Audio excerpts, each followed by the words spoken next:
Hello and welcome, ladies and gentlemen.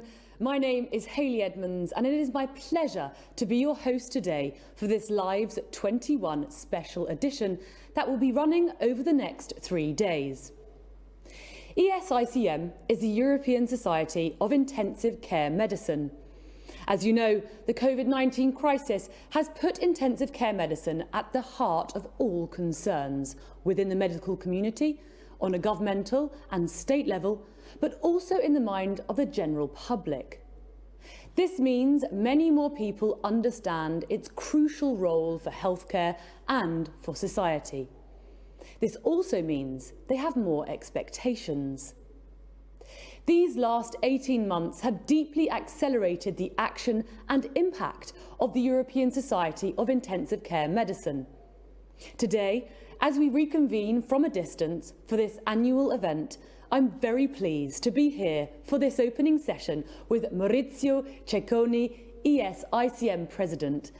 Firstly, Maurizio, hello and how are you? Hi, Elie. I'm very, very excited to be here. Thank you. Thank you for being with us here today. Now, you are full Professor of Anaesthesia and Intensive Care at Humanitas Research Hospital and University in Milan, Italy, and President of the European Society of Intensive Care Medicine since December 2020. So, my first question, Maurizio, the last time this event took place was 6 months into a sanitary crisis.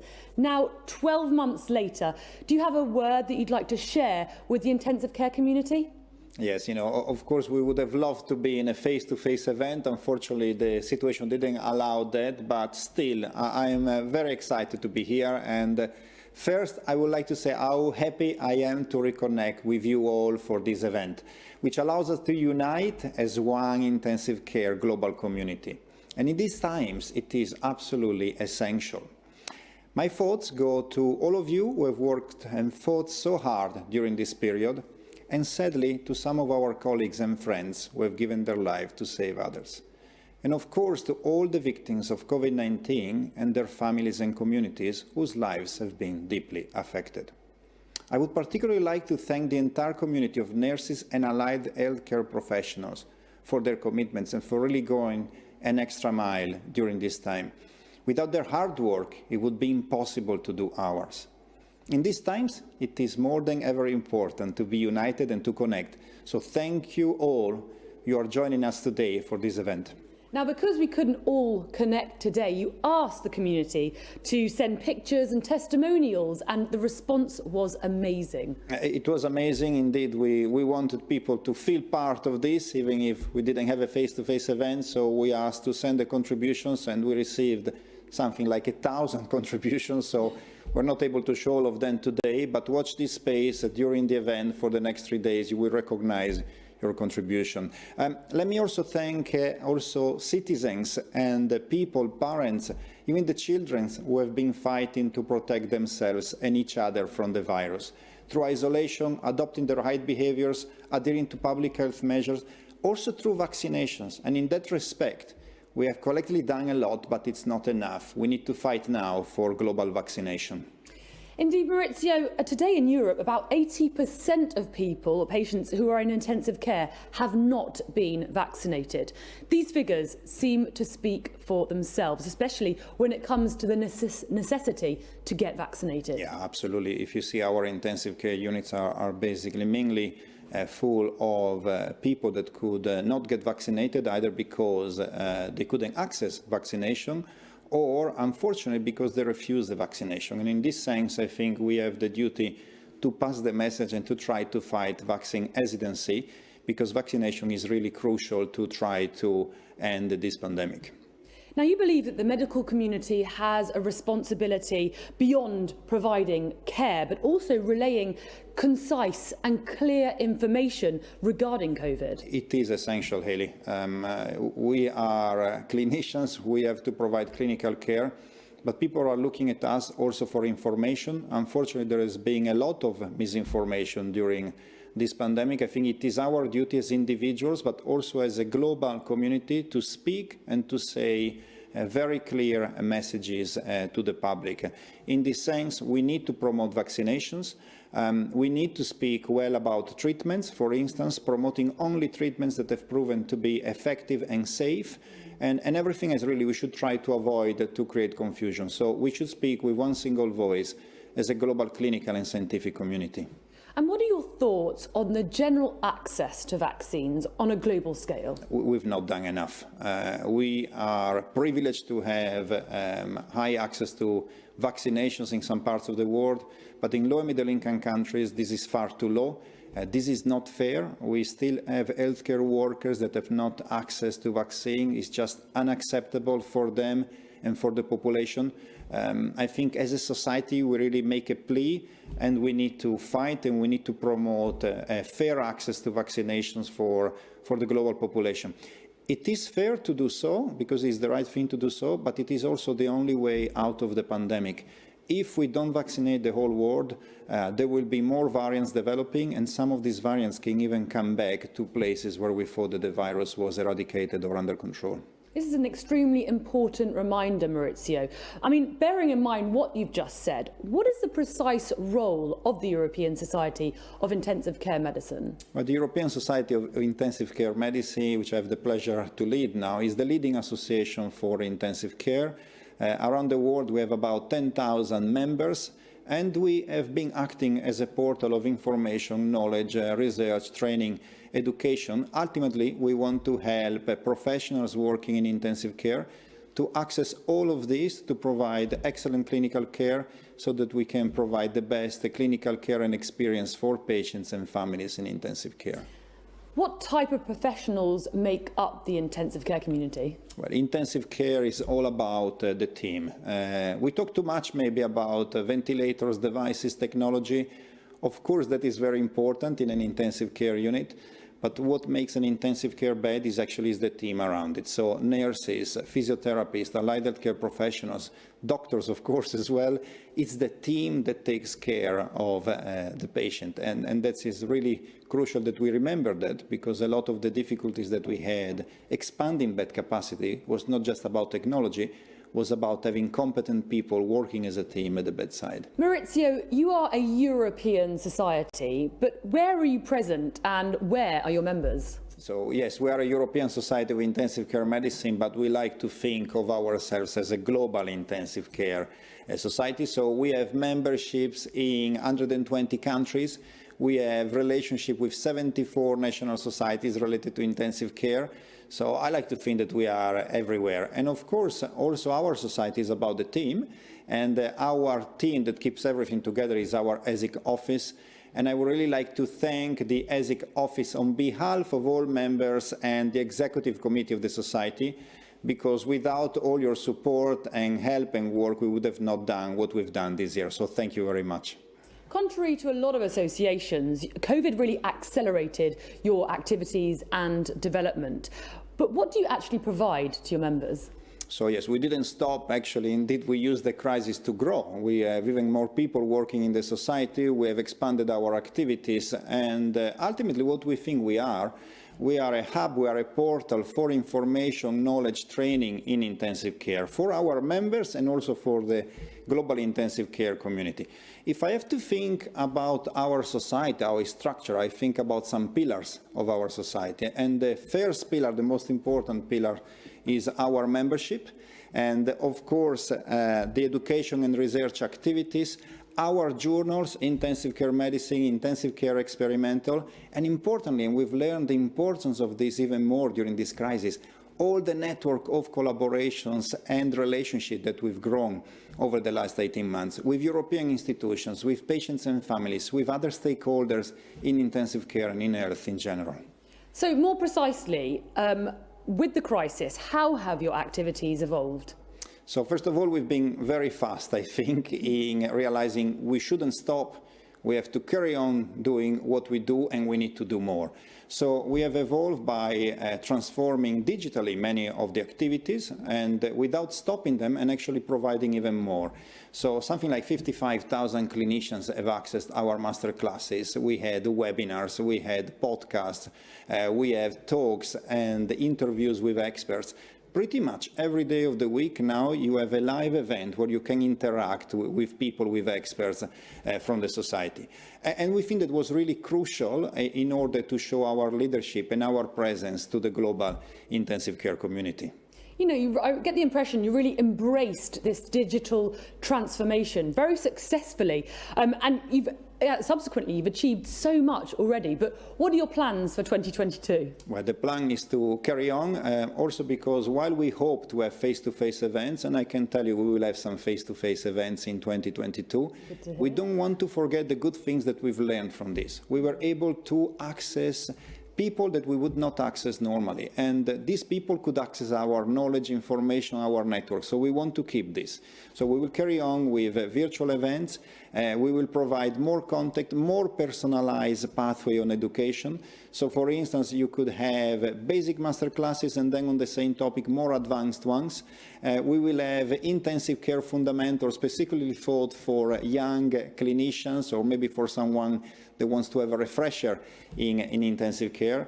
And also we will do more for the global community, not just in Europe, but outside of Europe. And I guess that's what's interesting is the fact that you can really reach, you have a bigger, wider reach with this digital transformation. But you mentioned young professionals. Is there going to be more of a focus on them? We have to help them. To be fair, they are helping us so much. They are an active, very active part of our society. They are pretty much in any activity that we do. We have a next committee that is the committee of the young intensive care professionals in our society. And we have to look after them because they are the ones mostly affected by the pandemic. I remember meeting my mentors or research collaboration with a coffee at a conference. We don't have that now.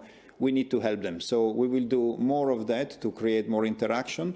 So we thought about these new courses, as I was saying to you before, like intensive care fundamentals, but also we will have more ways to provide education for them with new educational grants and with possibility maybe even to resume some of the fellowships so that they could see each other's intensive care units in the future. And you've been so active since the beginning of the pandemic. We can't forget the marathon, to which over 130,000 people were connected to. I mean, that was really something. Now, one interesting impact of the crisis is the work that you've done in positioning the organisation. Now, I believe you've kind of collectively worked on the values of the society. I mean, can you tell us more about that? Yes, this crisis was a moment of reflection for all of us. And in a way, we looked at what are the key values that drive our society. Everything started probably also from the realization of how important people are in intensive care. As I was saying to you before, we talk maybe too much about ventilators, devices, monitors, but ultimately it's the ICU team that makes the difference. And part of this ICU team, in a way, it's also the human factor that is brought by patients and family interaction. At the very beginning, it was very difficult to have family at the bedside, for instance, due to the restriction of the visits due to the pandemic. This human side of things that was missing and we had for so many years made us realize actually we need to have a reflection for our society as well. We need to see how we're going to change the society and bring the society to the future, sticking to our key values. So speaking with the executive committee, with members, with pretty much everyone that we could access in terms of our community, we realized that we wanted to embrace some 5 key values of our society, which in a framework that it's easy to memorize, we call DRIVE. So this drives our actions now. And these are basically diversity, respect, inclusiveness, vision, and excellence. Could you give us a bit more of an insight into these values? So diversity, for instance, diversity is absolutely key now. Diversity is because our society is diverse, and this diversity enriches the society. And by making sure that we are diverse and inclusive now in how we expand our roles, in how we bring new people in, we know that we will be even more excellent, because these 2 values, we think, they grow together. Ultimately, we don't just want to be diverse, we want to be diverse, and we want to give opportunities to everyone to excel in intensive care. So does this work on values have an impact or implications on the way you will structure or restructure the society? Well, it had profound implications because we realized we cannot just talk about this, but actually we need to put some actions in place. So we have restructured the governance and the society itself. Everything that we did was actually saying, if we do this change, will it fit to the values? And we thought so. So now we made a society which is much less hierarchical, it's more horizontal, it's more transversal. So we got rid of some very hierarchical structures and brought something more horizontal. We have new committees, new sections, new groups. They should work more closely together. We shortened the mandates of the leadership a little bit to 2 years with 1 year of elected period. And ultimately, basically, we have so many more opportunities for new people to be involved. And if I look at how this is being received by our membership, I'm absolutely very happy. We recently opened and closed an election for about 33 new positions. We have something like 90 candidates, about 90 candidates that brought their name forward, and they decided to bring their contribution to the society, which is fantastic. A very diverse group of candidates, and we will make official the winners on Tuesday during our General Assembly. But today, let me thank not who has won, but actually everyone that decided to put their name forward and to be a candidate. So thank you for deciding to be engaged with the society, and don't worry if you didn't win this time, because there will be more opportunity at ESIC to be involved in the future. You must be so impressed with all of these figures we just saw, but also the progression of the society. But what are your main objectives in the months ahead in terms of involvement? So we have to do more, especially at global level now. As I was saying before, I think it's important that as a community we are very vocal about what we do also in terms of fair access to vaccinations and on a global scale. We realize that we have to do more of that also for the global intensive care community. So as I was saying to you before, we now have a global intensive care group.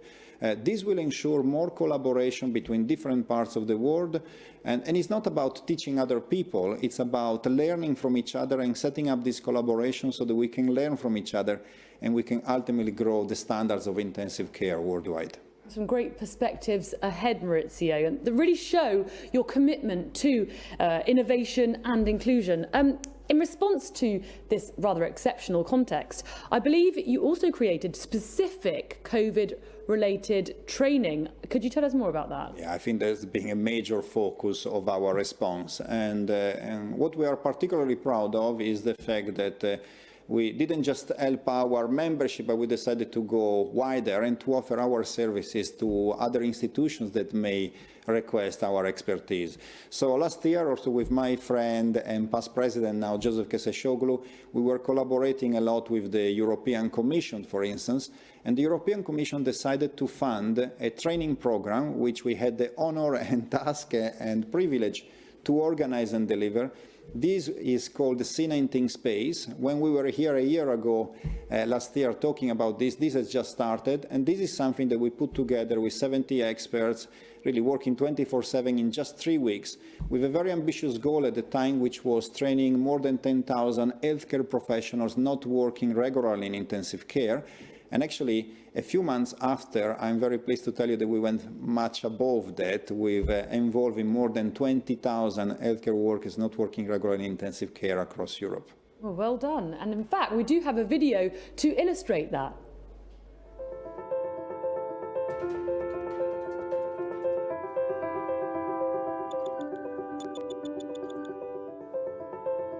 You are now in the corridor. Your suggestion. The CAM ICU score of the facial mask is the system that we use. And to really be immersed.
an extremely impressive programme, but who funded this? So the European Commission funded this, and let me really thank the European Commission because they believed in this from the very beginning. They decided to fund it. They asked us to work and to deliver this. I still get goosebumps when I think about this because it's been a unique moment of being so close as a community. Everyone came forward when we asked for help to deliver this in record times, and really all the trainers, more than 2,000 trainers in Europe. It's been amazing, and it's a testimony to how we think important people are in intensive care. I got goosebumps watching it. That's fantastic. I mean, it's a real testament to the society's efficiency to react to the crisis situation here in Europe, which is outstanding.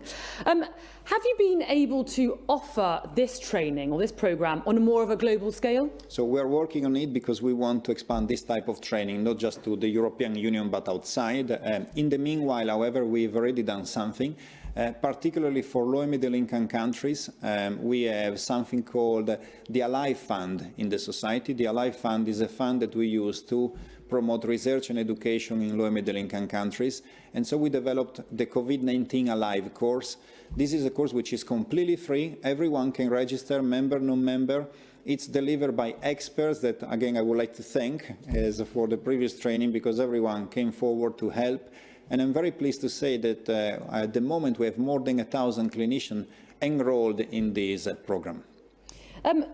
It's not the only infection that you are treating, COVID-19. You're still actively working to improve treatment of other severe infections. Could you tell us more about that? Yeah, thank you for this question because it's very important for us. The media always refer to COVID-19 or long COVID, and it seems like before COVID, intensive care units were doing nothing, but actually our core business has always been treating very sick patients, and particularly when it comes to infection, we have a word which we call sepsis, which basically is when a severe infection leads to organ dysfunction, which is what we basically support in intensive care.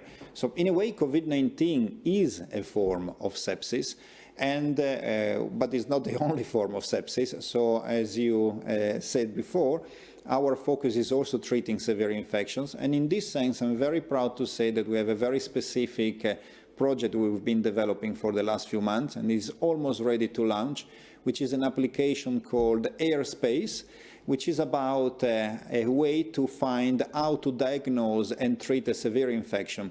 And the idea that we had was, how can we help a trainee or a doctor or a nurse that is alone at the bedside at 3 o'clock at night when a new patient likely to have a severe infection comes along? We'll find out a bit more about this in this short video. Let's take a look. Airspace stands for Antimicrobial Stewardship Practical Guidance. So it's an acronym, but behind the acronym there is a lot of work to develop an application which ultimately can be used in a very practical way at the bedside. The treatment of severe infections in intensive care is our core business.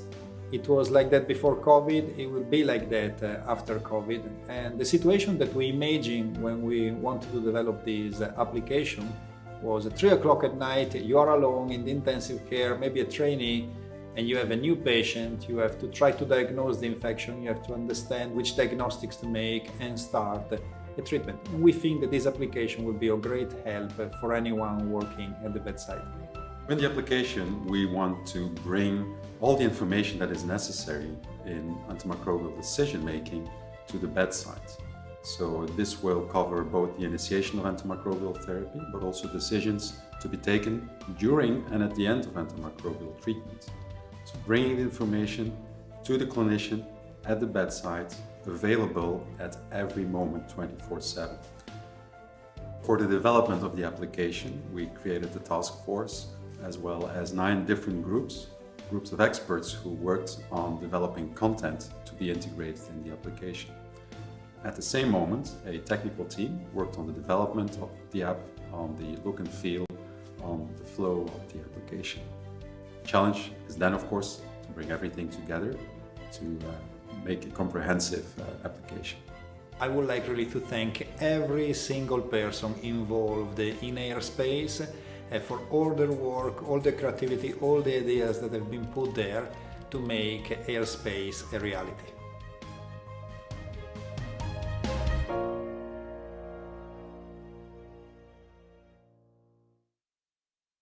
This, of course, is also the result of joining forces with other experts and professionals. Yeah, absolutely. It's been, as you've seen, the key theme of the last few months. Despite not meeting in person, we really worked together. And again, let me thank Ian Deval that you've seen in the video particularly, but also all the 50 experts and the office and the technical teams. Everyone together working relentlessly to bring something that will be very useful at the bedside. In addition to this very practical application, do you have any other tools that bedside clinicians can benefit from? We have tools that we call guidelines. Guidelines are a very important publication for clinicians working at the bedside because we're all very busy and it's not easy to digest all the information that comes along. So it's very important that society like ours, we put together task forces that can get all the information, looking at all the studies, see where the evidence is, and produce guidelines that are basically translated into practical suggestions or recommendations that you can use at the bedside.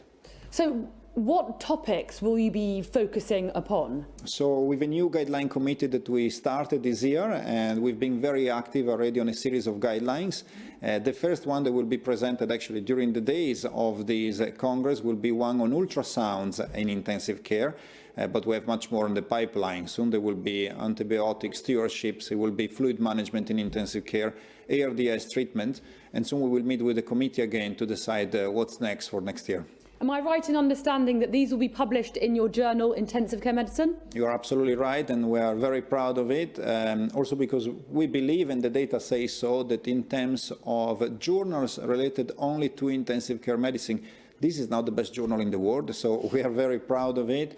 And let me thank Giuseppe Citerio, the editor-in-chief, and his editorial team for the tremendous work that undergoes to keep a journal of this level for the society and for the global intensive care community. And what about the ESICM Experimental? ESICM Experimental is our new journal. It is only a few years old now and is also growing very well under the leadership of Nicole Uferman and her editorial team. And I know that the journey that we've taken with Nicole leadership is a very good one, and the journal is growing now very well, and it's another journal that we're very proud to have as a society. So what about all this research that you've invested in?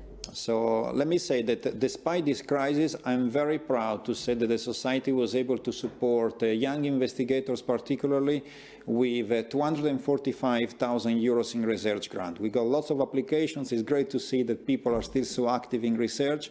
So we've done this, and we're very proud of it. But also we've done some observational research, and we started some observational research, particularly in the field of COVID with Unite COVID, which is now coming to the second part of the project. It's a study that we've undertaken to understand better the pathophysiology of COVID-19, but also the impact on specific training and the organization and treatments that we have in intensive care, and to see how this is related to outcomes for COVID-19 patients. And also with my friend and President-elect Elie Azoulay, we started a new chapter of research related to patients and families in intensive care. And there was never a better moment like this one, with all the issues that we had about family visiting restrictions in hospitals and so on, to refocus on the importance of patients and families in our intensive care units. Because I imagine there are a lot of unanswered questions still with regards to COVID-19. There are unanswered questions in many of the things that we do. It's amazing if you look at our intensive care units, we still like to think that we provide excellent clinical care, but when you go to the detail of things, whether it's COVID or non-COVID, there are many questions that research can help and answer. One thing that this COVID crisis did bring up was it did demonstrate the collaboration between European countries. For instance, we all remember patients being transferred from one country to another. But what is your view on the future of this kind of collaboration? So collaboration was a great value to be able to react to something for which no one was prepared. And we've seen it everywhere in the world. We have been particularly active in Europe. It was great to see how the clinical and scientific community got together to help each other, ultimately to help patients to try to save lives. However, there is also a moment of reflection. In a way, it was easier to transfer a critically ill patients from one country to the other that normally outside of a pandemic to see intensivists working in each other country. So the free movement of intensivists, for instance, is something that is not sorted yet. It is something very important for us so that we can allow young intensivists, particularly in the future, maybe to do fellowships, to work in each other intensive care unit, and again, contributing to how the specialty will grow. However, I'm also very pleased to see and to hear some discussions that occur at the level of the institutions. You may have heard about the European Health Union or about how to help more in cross-border threats in the future, whether it's a pandemic, whether it will be a mass casualty event. We have to be part of that, and of course everyone has seen the importance of intensive care units as one of the last line of defense for our healthcare systems. So we will be part of that discussion, and we're very happy to see that those discussions are taking place now. Great. Thank you very much, Maurizio. Let's hope that these kind of things move rapidly in the right direction for more collaborations between countries, as we did see during the crisis, to promote, efficiency as well in the domain. Now, I think it's time for us to dive into the programme of this event. And for this, I'd like to invite Armand Girbes here to join us.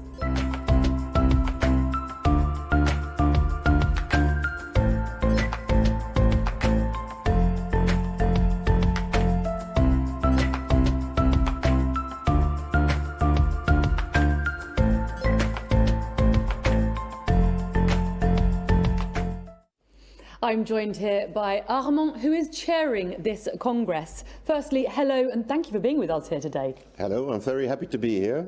Thank you. Now, you're full professor in intensive care medicine and chairman of the Department of Intensive Care at the University Hospital, VU Medical Centre, Amsterdam. You are a practicing intensivist, internist and clinical pharmacologist.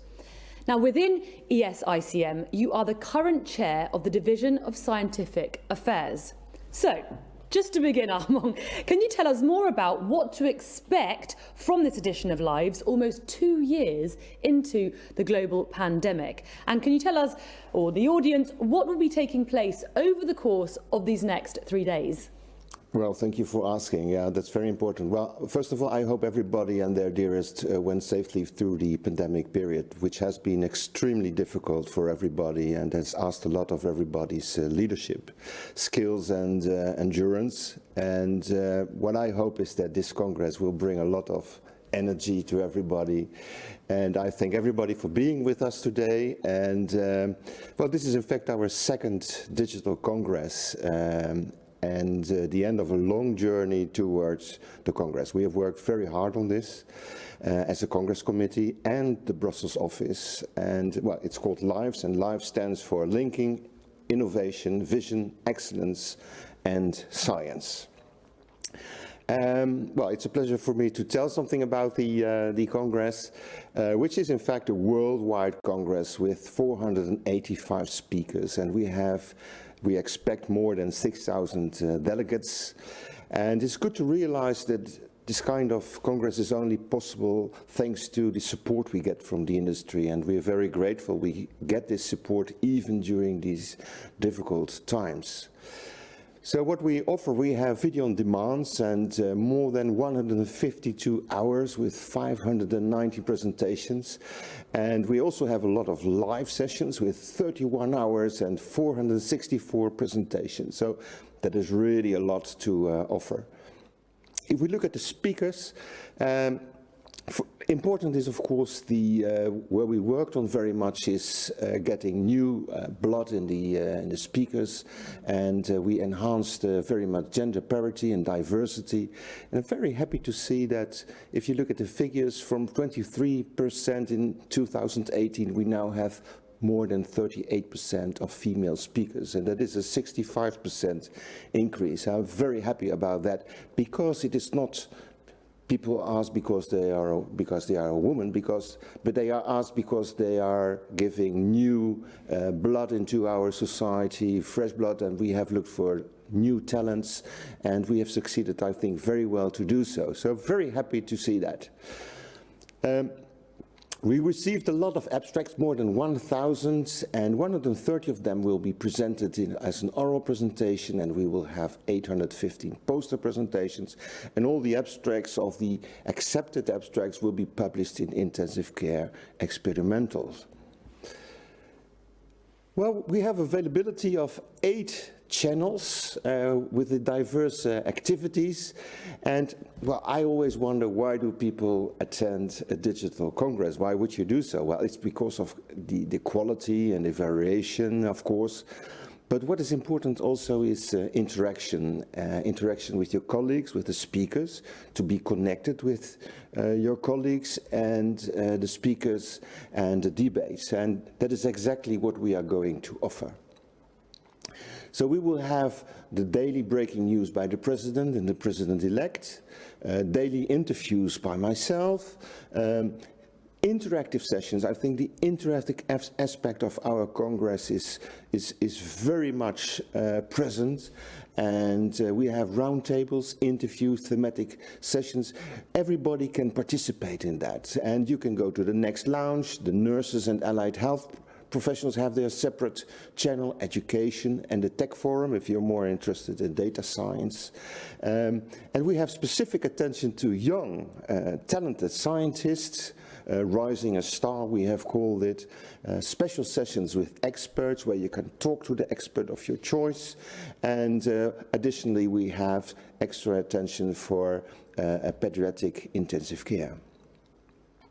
Well, then we added also something funny that is about testing your knowledge, and we will have a daily quiz, and I invite everybody to participate in that, and it's also a little bit of a serious story because you can win a prize with it. You can win a masterclass participation. We wondered what is missing from previous congresses that we had, the digital congress that we had, and that is especially the possibility for people to interact with your colleague that is also coming to the congress. And we have now found a solution for that, and that is in the coffee break, where you can join each other, you can join the participants of the congress in the lounge, and we have specifically also after sessions we have a breakout room, and it is just like a face-to-face congress where you go afterwards to the chair and to the speakers, and now there is the possibility where there is a session that is remain available, an additional 50 minutes where you can speak with the speakers and the moderators.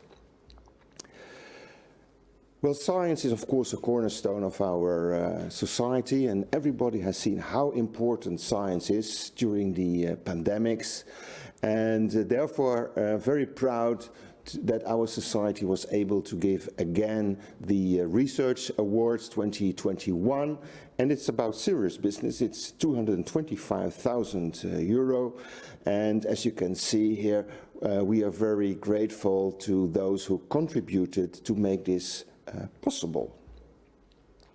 Well, if you have any comments on the Congress, do not hesitate and tell us about it so we can make it even better.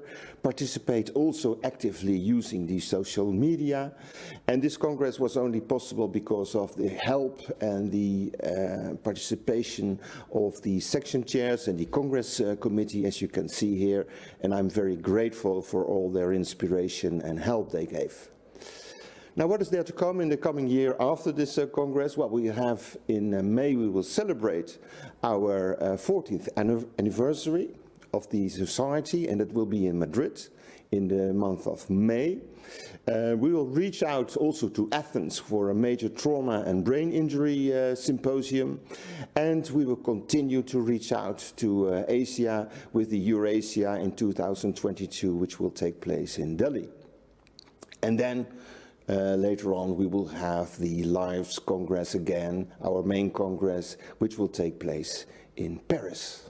It's a very rich programme ahead. Now, you just mentioned Paris. We actually do have a short video illustrating that.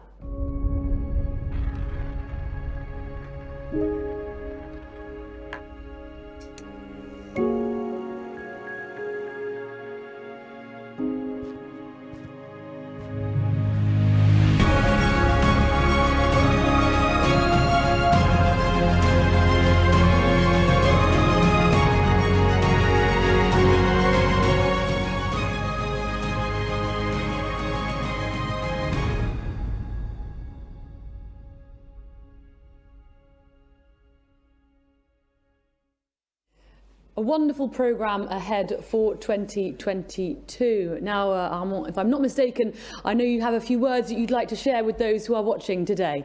Yes, thank you. Well, I would like just to add something, because this is my last Congress as a chair after 3 Congresses, and I can say it was not completely as I imagined. I didn't travel a lot, which is normally the case if you are a chair, but I hope that the new ideas that we introduced, we created, I think, new innovative standards for the Congress of the future, that these innovations will remain in the Congresses of the future. Because I think that the Congress of the future will be a Congress where there is both face-to-face and a digital compound of it. I also hope that the sessions that are jointly organized by the different sections will continue, as this is a very important principle of the Congress, that people work together. Well, my biggest expression of gratitude, accompanied with enormous amount of respect, goes to Cindy Martinez from the office. She is so precise and meticulous in the best possible way, always helpful, and she is surely the pillar of the Lives Congress. And I loved really working with her, and I think for the one who will be the next chair, it's good to know that with her help, in fact, nobody can fail. Thank you so much, Armand. Now, Maurizio, you have a word for Armand? I also would like to say something on behalf of everyone at the Society. Thank you, Armand, because we've realized with the pandemic we cannot choose our challenges, but we can decide how we respond. And you and the Congress Committee have done an amazing work, and thank you so much for everything that you've done for the last 2 years, and for 2 wonderful conferences where I had the pleasure to be president with you, and I really look forward to the next 3 days together. It's now time to move on to the awards and society medals. And for this celebration, we are very happy to welcome Elie Azoulay, President-elect of ESICM.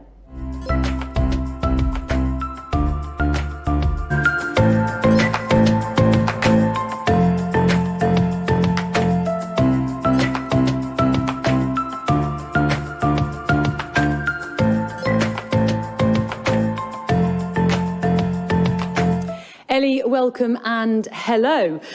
You are the Professor of Critical Care Medicine, Director of the Medical ICU of the Saint-Louis Teaching Hospital in Paris. Firstly, welcome to the celebration and thank you for joining us here today. Thank you. I'm very happy to be here with plenty of surprises coming. Hello, Maurizio. So, Maurizio, to start proceedings, could you just briefly explain to us what the Society Medal is exactly? So, the Society Medal is a very prestigious award. It's given once a year during our annual conference, and it's given to an outstanding individual that has made an outstanding contribution to the field of intensive care medicine and to our society. And so, Maurizio, who is the Society rewarding with this medal this year? I'm very excited to say that this year goes to a very special person, an outstanding really person, and also a past president of our society, Jean-Daniel Chiche. And he's with us today. So firstly, congratulations, Jean-Daniel. Do you have a word on this prize? Hello, everyone. Yeah, I'd like to thank all my colleagues and friends from the European Society of Intensive Care Medicine. It gives me great pleasure and tremendous pride to receive the medal today. I'm very, very proud of what the society has become, and very proud that some of the things that we started together as a group of friends is giving so much to the critical care community today. So I'd like to heartfully thank the European Society of Intensive Care Medicine for this medal, and thank my friends and family for their tremendous support over the years. JD, I just would like to say really on behalf of the society, I cannot think of a better person this year to receive this award. I remember when you were a president and I was one of the officers of the society, how much I've learned from you. And I think what you did about opening the doors of intensive care to the outside world and showing the importance of being connected to the outside of hospitals as well, and your creativity and what you taught us of how we can be really fast and go into new ways of communicating, has been really crucial for our fast response during this pandemic. I really remember your teaching during the first days in February last year, and really everything that we did was also possible to your work and your leadership. So it's been wonderful, and really want to thank you for that. And thank you. Maurizio, your art are very precious to me. Maurizio. Now, I think we have a short film that plays tribute to his fantastic work. Let's watch it.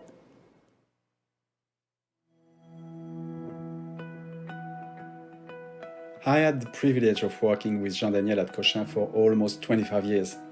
During these years, he became a very close friend. We shared many great moments together.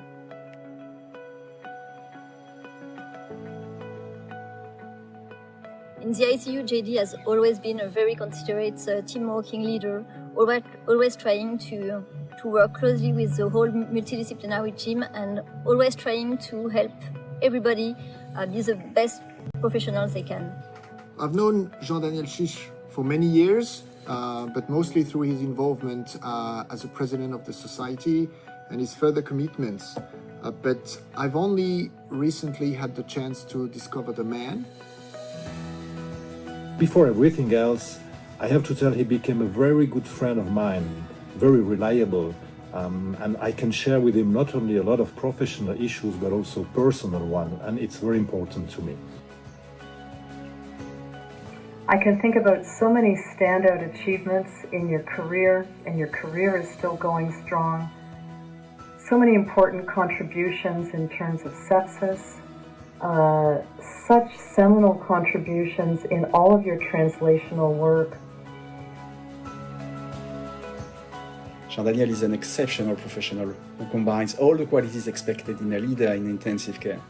He's got a strong sense of initiative and an extraordinary will to undertake and innovate. That's why he was a great president of the European Society. He's a very, very empathetic physician, working with great empathy, but also a great sense of rigor, and is always trying to make the team get as close as possible to excellence.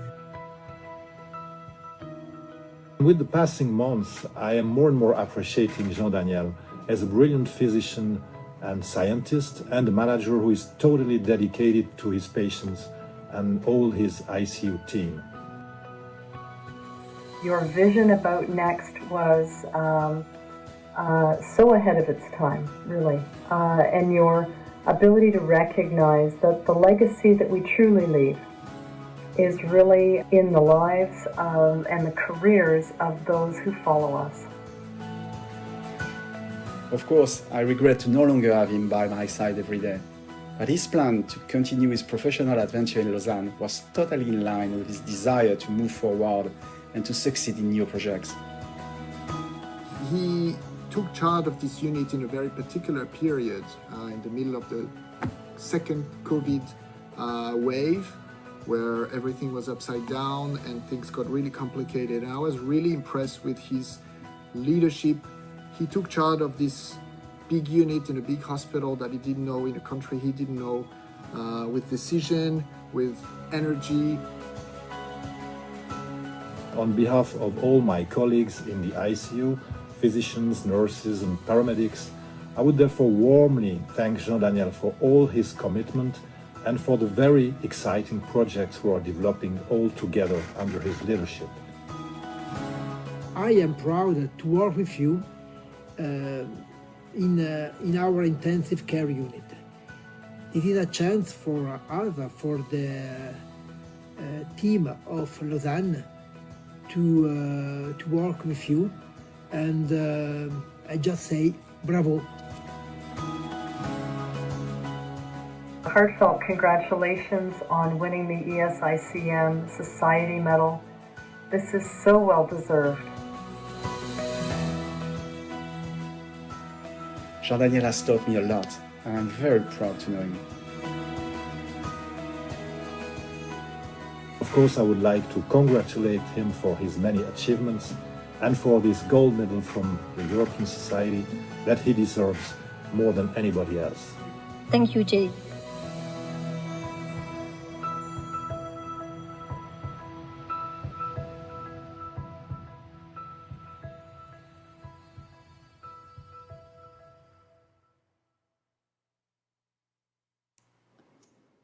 So, JD, the medal is real and really great congratulations. I cannot tell you how excited I am to hold this, and this will be soon in your hands. Well deserved. Thank you so much. I look forward to great moments together again. And great congrats. Thank you. Congratulations, Jean-Daniel. Thank you very much, and well done. A well-deserved Society medal for Jean-Daniel. Now, Elie, let's move on to our next award, which is the honorary membership. So please, could you tell us why this recognition is important? Being an honorary member for ESICM is a true honor for people who are unique in their way, in their manner to deliver critical care. Today, we have 4 very, very important people, and I'm very happy to start by congratulating Professor Randy Curtis.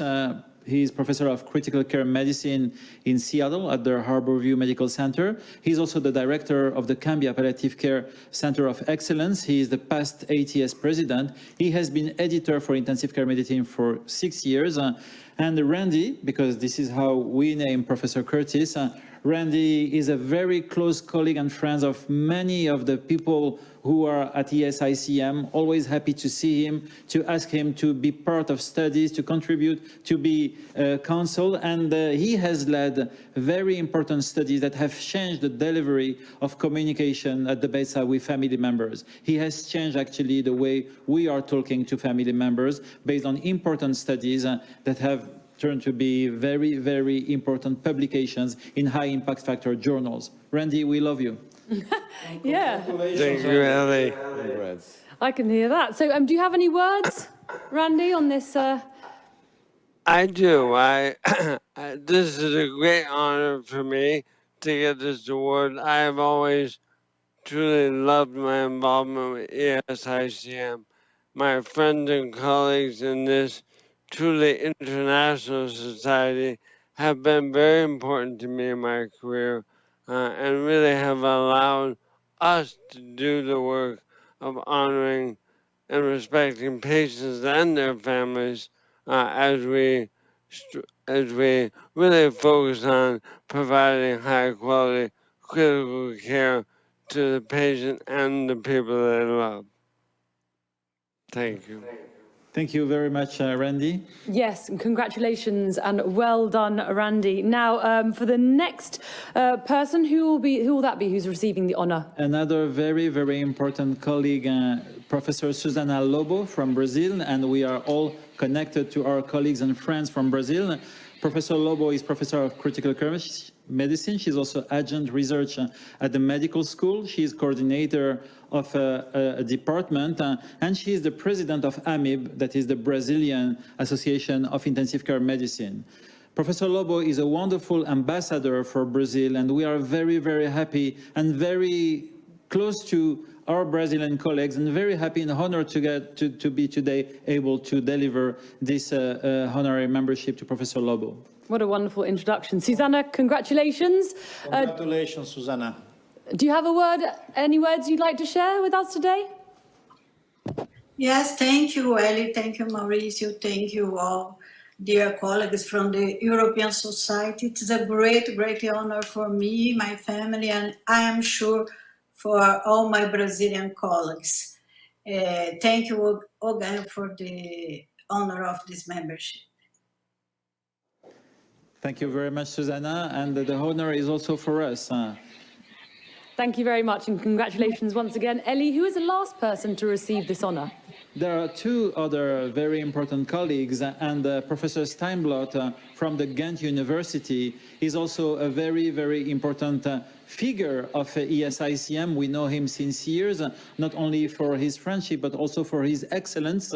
He's a professor of nursing. He's also a clinical epidemiologist, and he has done a lot of important works on preventing healthcare-associated events, most particularly, but not only infections. And Professor Blot is also someone who is a prolific researcher and has very important scientific publications, also in top and high impact factor journals. Congratulations, Stijn. Well, what can I say? I always have been very grateful for all the opportunities that the ESICM has granted to me in terms of network development, lifting research projects to a higher level. And after nearly 24, 25 years of membership, seeing the society coming back to me and saying like, you know, we truly appreciate all your contributions to the intensive care community. What can I say? The feeling is great. Thank you very much. Well appreciated. Congratulations. Very well deserved thing. Congratulations. Thank you. Fantastic. Congratulations. Thank you very much and well done, Steen. So, Elie, who is the last person to receive this honour? Last but not least, Professor Susanna Price, and you know, she has a lot of admirers in the European Society. Professor Price is Professor of Cardiology and Intensive Care Medicine at the Imperial College. She is also a consultant in Cardiology and Intensive Care Medicine at the Royal Brompton Hospital. She's the immediate past president of the European Society of Cardiology. She's deputy editor at European Heart Journal and also a prolific researcher. And she has plenty of admirers, and we are very full of admiration for Professor Price. We thank you for being allowed to give you this honor of honorary membership today. Congratulations. Congratulations, Susanna. Greetings from London. I have to say thank you so much. This is a massive honour, just personally and professionally. And when I look at the other awardees this year, but also in the past, I'm in extraordinary company. So I'd really like to thank the ESICM Executive President for this really prestigious honour and recognition, and very much look forward to fostering ever closer collaboration between these slightly parallel universes of cardiology and intensive care, hopefully for the advantage of our patients in the future. So thank you so much. I'm greatly honoured. Congratulations and thank you. Yes, congratulations to all of you for receiving these honorary awards, and thank you. And you did mention earlier, Maurizio, the importance of collaborating. You know, this global collaboration is so important for the European Society. It is, and all of you are a testimony of this collaboration, and now we've been growing the field of intensive care with your contributions and with all the networks that you've been leading, really, and we are proud to be part of your network. Congratulations again. Well done, everyone, and thank you.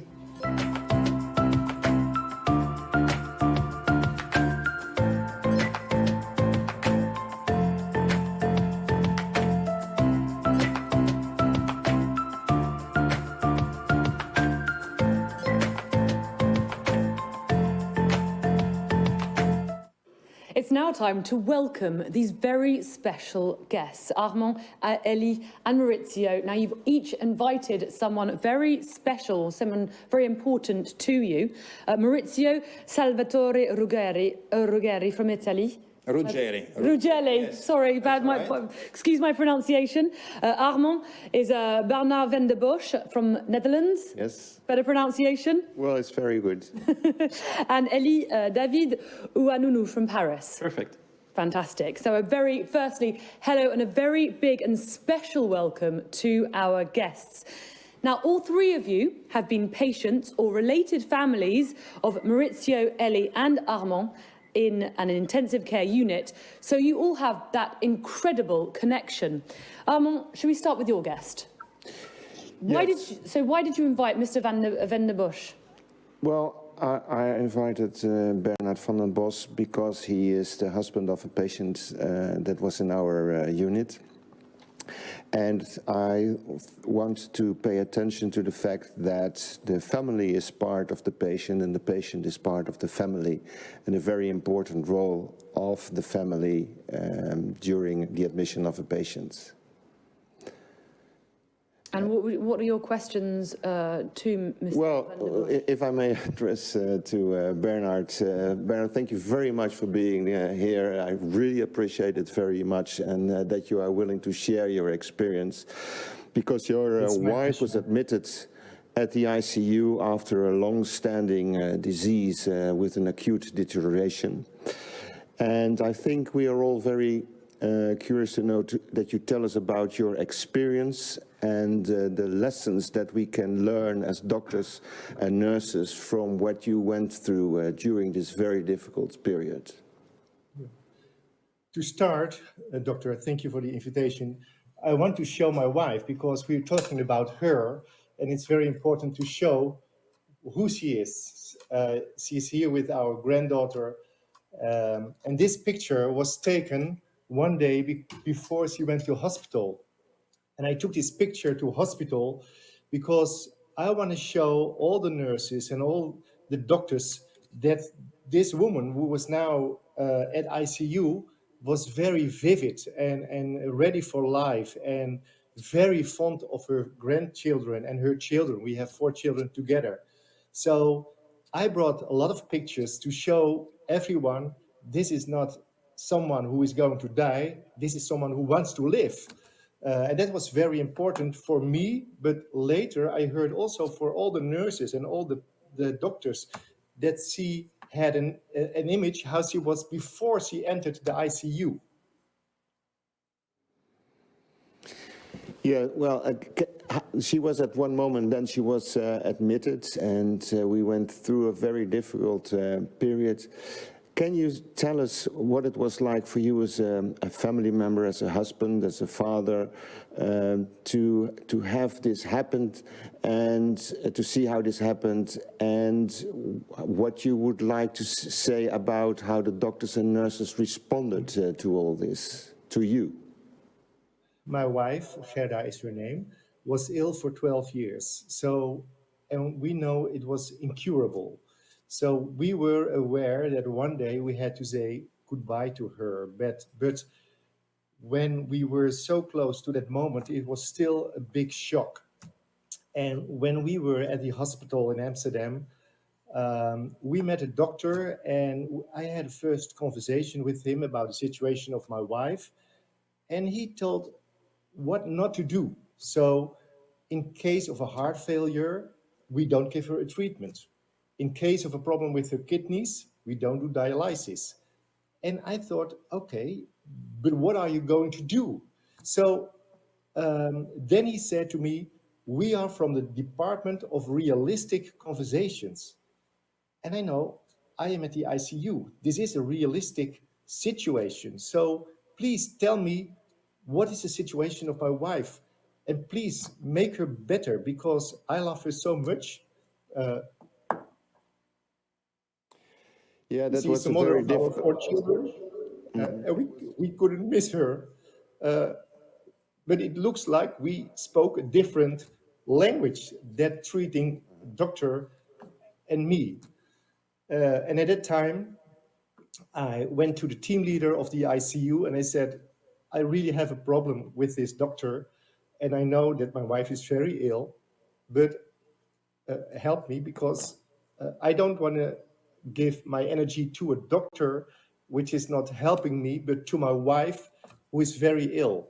And in that moment, Dr. Girbes, you came on stage and said, from now on, every day at 11 o'clock, we have a meeting, and I will take you step by step what the situation is of your wife. And that helped me so much. But from that time on, I was aware of her situation. And I never forget that you took me to her bed and showed me something of her situation that made me aware that we have to say goodbye. Yes, so, because we did. You took me by the hand, and I know it is your job, and it is for you more than a job, but it is our life, and you were aware of that situation. Okay, well, thank you very much, because, well, we didn't mention it explicitly, but there was, your wife sadly died during this admission of the intensive care. And so what you tell us, in fact, it's very important that the doctor goes along with the family member to explain and see how the doctor can help, and feels with you about what it is, well, as good as the doctor can do, what it is all about to go through this very difficult period. Well, thank you very much, Bernard, for sharing this very important. Thank you so much for reminding us about how important the empathy in everything that we do is really a key value. Thank you for sharing this. Yeah, and the human aspect, as you mentioned before, I think is very important to highlight it. And thank you so much for sharing your testimony, a very tough one to share. We appreciate that. So thank you very much for sharing that with us, Mr. van der Bosch.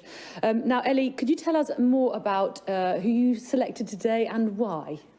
Well, there are many aspects with Mr. Wanunu, who is actually Dr. Wanunu.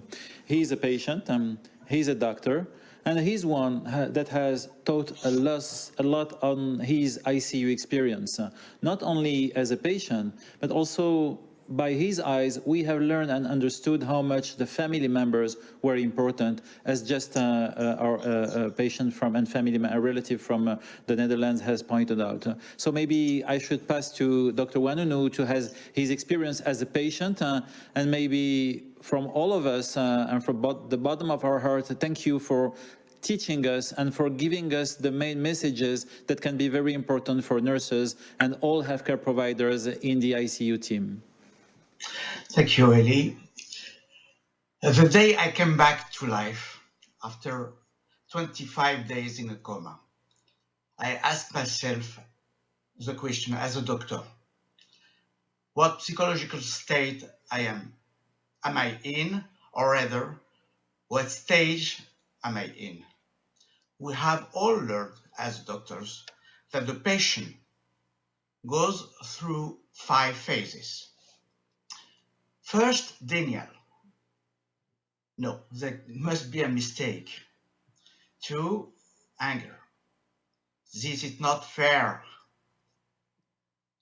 3, negotiation. It's not just yet. I still have some business to take care of. Depression. There is no point in fighting. And 5, resignation. Okay, since I have no choice. Honestly, I didn't find myself in any of these situations. My trauma happened 2 years before, when I lost my oldest daughter in 2018. My colleague, Dr. Séverine Wanunu-Boisiz. I defined life as a mission and a life project, that of perpetuating her memory and guiding her daughter to her total autonomy. So I lived this return to life as an injection to continue my mission.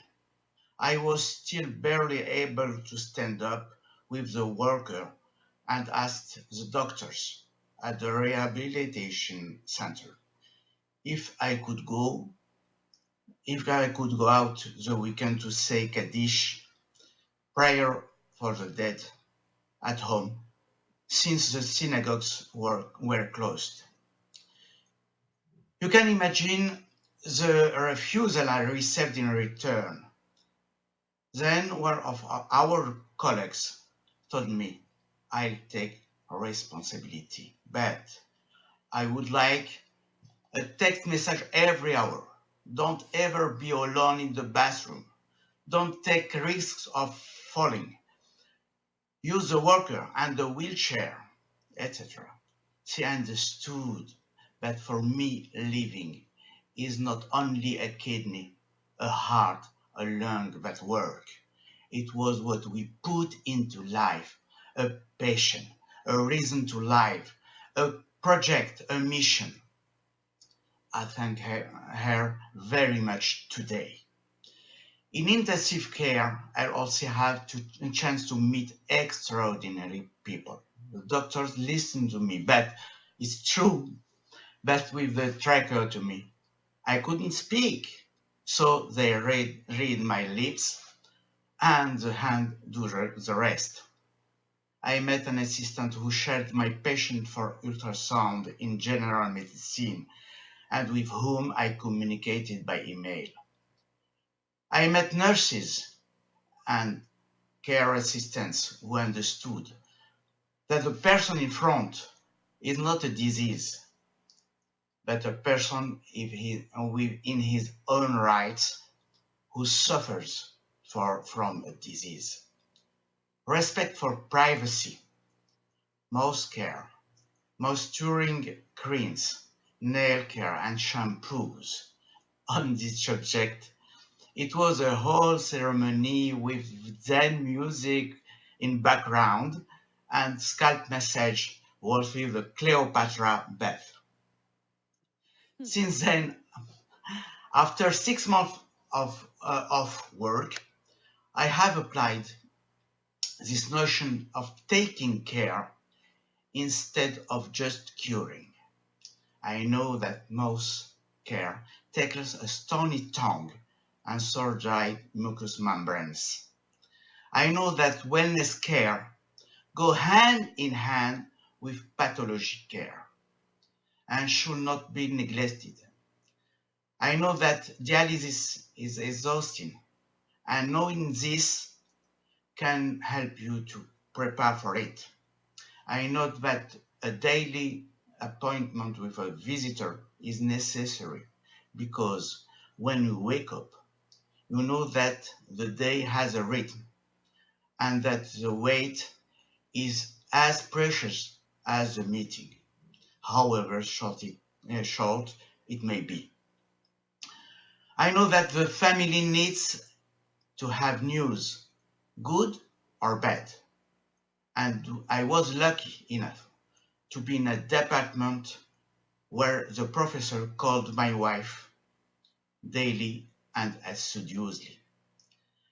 Aware of our fragility, our vulnerability, and our dependence on others, this ordeal was for me a fantastic lesson of humility, humanity, and otherness.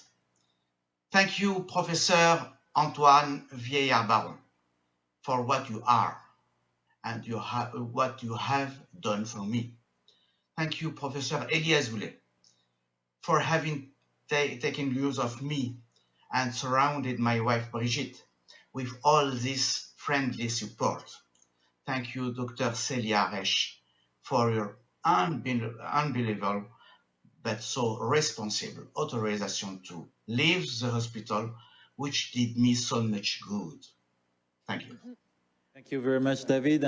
I think that we learn from understanding your entire background and all the messages you are passing to the entire interprofessional ICU team. And we learn from you, and we say thank you for the bottom of our hearts. And congratulations for being so wonderful today. Yes, thank you, Mr. Ouanounou. Now over to you, Maurizio. Could you tell us why you chose the speaker that you did today? Yes, Salvatore Ruggeri is one of our former patients. Hello, Salvatore. And we are very affectionate to him. My whole team is very affectionate to him. We are very attached to him because Salvatore was one of the patients of the first wave in Lombardy, which was a real tsunami. We were not prepared there, and a lot of things happened. And unfortunately, one of the things that happened was that there were rules about completely forbidding access to hospital from external people. So unfortunately, we had at the very beginning, we couldn't have families, relatives being there at the bedside. And if you ask me and my team, that has been the most difficult thing for us, but it's been very difficult also for patients. And but I would like to hear from you, Salvatore. You made a very good recovery now, but can you tell us what you remember about your experience in intensive care, the good and the bad? Yes. First of all, Professor Cecconi, thank you very much to you and your team for what you have done for me. Without you and your team, I was not here today. And taking example from the other gentleman, I wish to show you my wife, Barbara, and I wish to show you my sons, Max and Luca. They suffered from my infection in the same way because they were at home and they were unable to visit me. I was recovered at Humanitas Hospital, as you well know, for 72 days, of which about 50 in intensive care. So I was most of the time sleeping in coma, and the only people who gave me comfort was you, Professor Cecconi, female doctor Elena Costantini, and the nurses. When I was awake, because most of the time I did sleep, and the memory I have is that I had a lot, hundreds of hallucinations. I call hallucination, maybe it's wrong, but say memory. But it was not a real memory, something that did not exist. For example, my wife bought a new car while I was in the hospital, a Toyota, for 77,000 euro, and I didn't know. Sorry? Are you sure it didn't happen? No, it didn't. Absolutely not. I was in Monte Carlo in a hotel with my wife, and the police from Monte Carlo arrived and informed me that there was a mandate of arrest, to be arrested under a legal act issued by Romania, because I didn't pay an invoice of 20,000 euro. So they said you cannot return in Italy because you will be in the jail in Monte Carlo. Many things, many. And we discussed about this memory, but this is very important, Elie, and for everyone that listened, because now we kind of joke because Salvatore made a full recovery, but actually we sometimes refer to this as delirium in intensive care, and you can have these hallucinations. But for the patient in this moment, this is reality. So it's very confusing and very stressful. And if you don't have family there, we know that actually it can happen more often. So Of course, it must be very distressing. Yeah. Correct, but I can continue for hours and hours to tell you story, but there is no time, so I stop here. But the only comfort again was from the doctors and nurses. The other problem that I suffered was that when I left intensive care unit and I was transferred to the rehabilitation, the first week was terrible. I was unable to stand. I was unable to even stay seated on a chair because I had very high palpitation. So the first week, I believed that never I will recover the normal life. But fortunately, another miracle happened.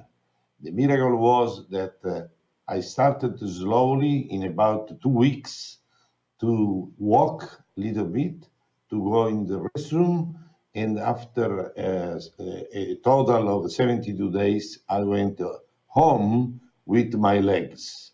And this was a very good news, because when I arrived at home without wheelchair, without anything, I went in the garden, in my garden, my house, walking myself, of course with the assistance of my lovely wife, but I was able, in about 1 month, after 1 month from the exit from the hospital, I am an entrepreneur, I went to my company to meet my people. This was the day of my birthday.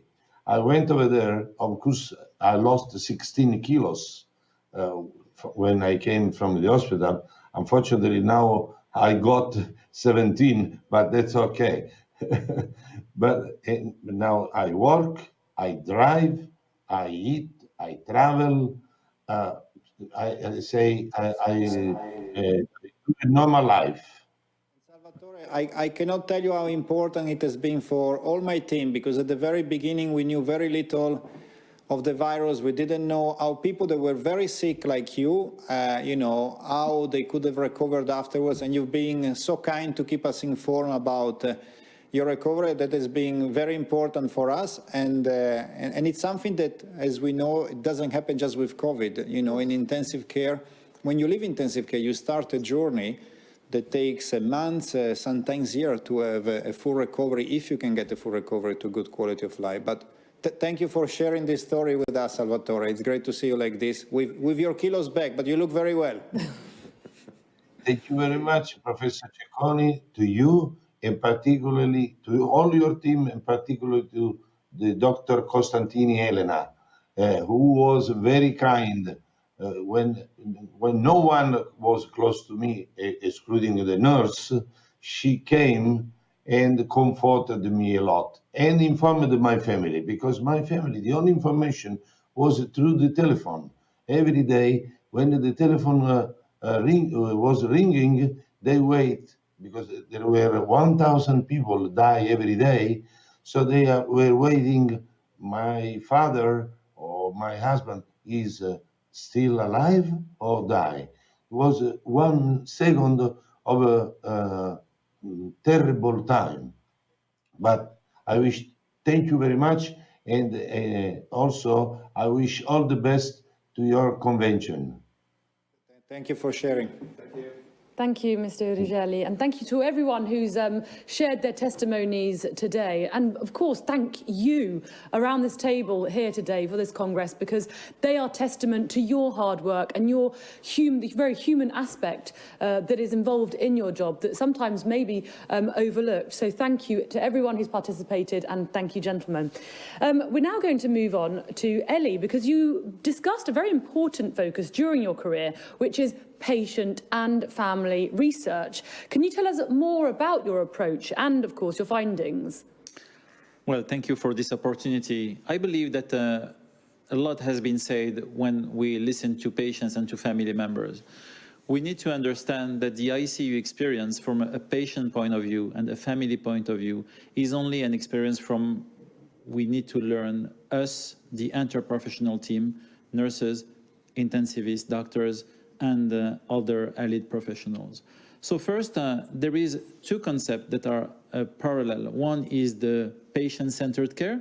Everything we do for the patient, we analyze the situation, we make a diagnosis, we do a therapeutic trial, we estimate outcomes, and we look for taking the patient to the best of his outcomes, with survival being our hope. But sometimes patients don't survive, and we are still here until the end of the life, and we have all the things we can do to consider that this is not a technical failure. This is life. End of life is life. And we have the family-centered care. The family-centered care is not the same approach because it's based on the experience of family members. We are with vulnerable people, people who are themselves at higher risk of being frail, higher risk of dying themselves, because we know that it's not so uneventful to have someone in the ICU, and they have specific needs that we need to address. We need to understand their needs, and not two family members have the same needs, but still family members have common needs. One of those is information and communication. And the European Society of Intensive Care is paying a lot of attention on that. There are awards that are encouraging doctors and nurses to do more, to provide the best possible for family members and for patients. Well, everything we will do for family members will be a strength for patients, and everything we will do for patients will be good for family members. This attention that we give to family members and to improve our communication skills, it's something that the society, ESICM, has involved a lot of energy since years. Nurses and doctors know that they need to be together to provide the best for family members. Communication is not a monologue, and communication is not a dialogue. It's much more than that. It's improving our skills and our ability to meet family needs. So what we do is that we are first looking at what is done, and the impressive thing is that so many things are done on a daily basis to improve what we do for patients and family members, that we still need to acknowledge it. And we need to recognize what is done. It's a huge amount of things. You know, an intensivist, everyone knows that he's, the major skill is when he intubates well. But intubating, it's much less time than talking to family members. And still we need to understand that the two are very useful. They are not opposed to each other, but they are very much aligned. once you did something, you need to do the other one. So understanding what is done and acknowledging it is also encouraging healthcare providers to do more and to do maybe better. The other thing is to understand from variability from our different countries. Across the country, as you know, many countries are, more than 100 countries are affiliated to ESICM, and understanding from the variation is an opportunity to learn. I will learn what is performed in Denmark, I will learn what is performed in Italy, I will also bring what I do and in my country, in my ICU, in my department, and from all of us, we are going to gather all of that to be better and to provide better. So ESICM is also committed to improve that. I didn't say that family members also suffer. They can suffer less if we are better, if we make them understand better, if we increase their satisfaction, if we are able to reduce their symptoms of anxiety, depression, and stress. And we are able to do that. So improving our communication skills is a very, very easy way to reduce post-ICU burden that has been named post-ICU syndrome, family or patients, the PICS, post-intensive care syndrome. So the European Society entered into a program to learn more from the practices, to know more from the targets for improvements, and to take a lot of all people do to gather it and to improve our practices together. You actually mentioned that earlier, Maurizio, that the role of intensive care professionals goes beyond providing care, but also relaying information and communicating with the patients. And I think it's, as you said, it's the role that the European Society is really kind of developing as well. Now, if I'm right in believing, you have a short film that you wanted to show, which summarises actually the approach you wish to generalise within the society. It is also about maybe showing to people what can happen in an intensive care unit, because, we are quite different from other specialties. You decide maybe to go and see your cardiologist, or you decide to go and see your chest physician for a follow-up. Often in intensive care, you end up there because you have an emergency and we take care of that. But most often people, they cannot plan that, and it's basically everyone is unprepared. So what we wanted to do is to provide a series of resources to help future patients maybe, or their families, to understand what is an intensive care, not just in terms of technology, but also in terms of people. So the ICU team and the relationship that we discussed just now, and if you've seen the testimony of the family and the patient, it's all about that. It's about this relationship, and so that's what we try to do. And we have a short video to demonstrate that.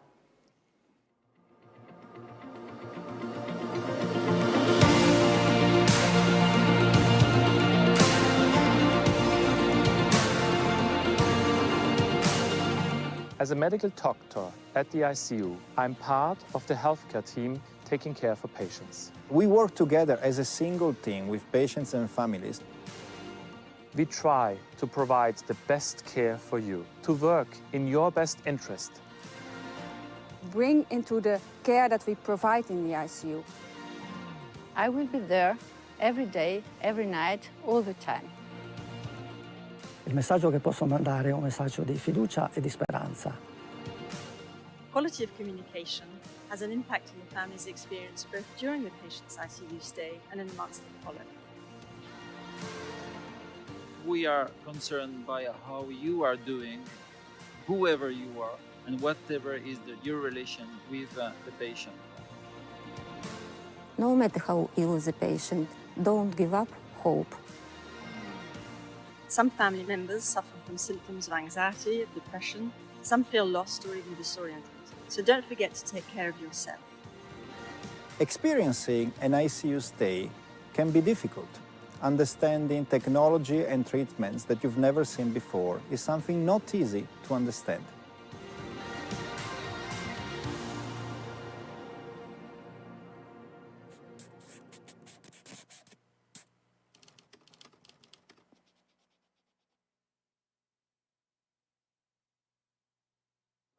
Well, thank you, Maurizio, Armand and Elie.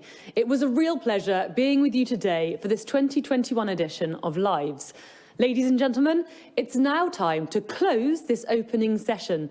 So thank you to all of you watching for your extraordinary work and commitment each and every day. I think we cannot thank you enough with everything we've witnessed and been through. So on behalf of all the team, we wish you a great event. Gentlemen, do you have any closing words? Yes, well, I would like to say that I just hope that everybody has a lot of fun and that they will get a lot of energy from it when they swim like a dolphin through the program and find their way to see the things that interest them most. Thank you. And I would like to thank you, Elie, for being a great host, and Armand, Elie, the families, the patient has been really a great highlight of this opening for me. It was very moving to have them with us. And really to thank you all for watching us, and I hope you enjoy and have fun in the next 3 days of Lives 2021.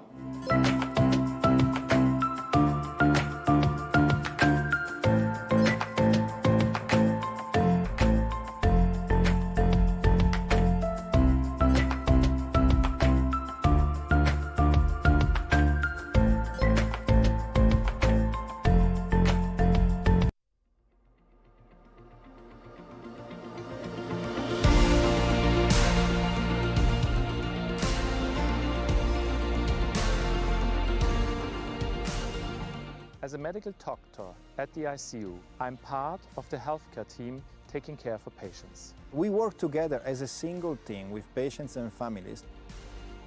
We try to provide the best care for you, to work in your best interest. Bring into the care that we provide in the ICU. I will be there every day, every night, all the time.